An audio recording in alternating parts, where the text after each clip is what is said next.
ನಮಸ್ಕಾರ ಕುಂದಾಪುರ ಅಡ್ಬಿತ್ತೆ.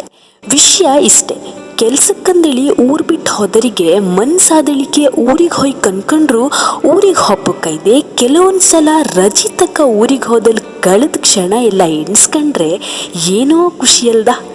ಇಂಥದ್ದೆಲ್ಲ ನಾವು ಯಾವ ದೇಶಕ್ಕಾದ್ರೂ ಸಿಕ್ಕ. ಇದನ್ನೆಲ್ಲ ತಲೆಯಲ್ಲಿಟ್ಕೊಂಡು ಈ ಬಪ್ಪು ಆಷಾಢಿ ಅಮಾವಾಸ್ಯೆಗೆ ಒಂದು ಒಳ್ಳೆ ಹಾಡು ಮಾಡಿರ. ಮತ್ಯಾರಲ್ಲ, ನಿಶಾಂತ್ ಪೂಜಾರ ಲಿರಿಕ್ಸ್ ಮತ್ತು ಕಂಪೋಸ್ ಮಾಡ್ರೆ ಇವರೊಟ್ಟಿಗೆ ಶೋಧನ್ ಶೆಟ್ರ್ ಹಾಡು ಹಾಡಿರ್. ಜೈರಾಮ್ ಆಲೂರ್ ಕ್ಯಾಮ್ರಾ ಹಿಡಿದ್ರೆ ಮಿಕ್ಸಿಂಗ್ ಮತ್ತು ಮಾಸ್ಟರಿಂಗ್ ಮಾಡುತ್ತೆ ಲಲಿತ್ ಜಾಲಿ ಅವರು. ಸಾರಿ, ಹೆಸರೆಂತ ಅಂದರೆ ನಮ್ಮೂರು ಇದು ಕುಂದಾಪುರ ಮಕ್ಕಳೆಲ್ಲ ಸೇರ್ಕೊಂಡು ಮಾಡೋದು ಹಾಡು. ಇದೇ ಬಪ್ಪು 3ನೇ ತಾರೀಕು ಬಯೋಪತಿಗೆ 5 ಗಂಟೆಗೆ ಬರುತ್ತೆ. ಎಲ್ರಿಗೂ ಶೇರ್ ಮಾಡಿ, ನೀವು ಕೇಳಿ ನಿಮ್ಮವರಿಗೂ ಕೇಳಿಸಿ ಅಕ್ಕ.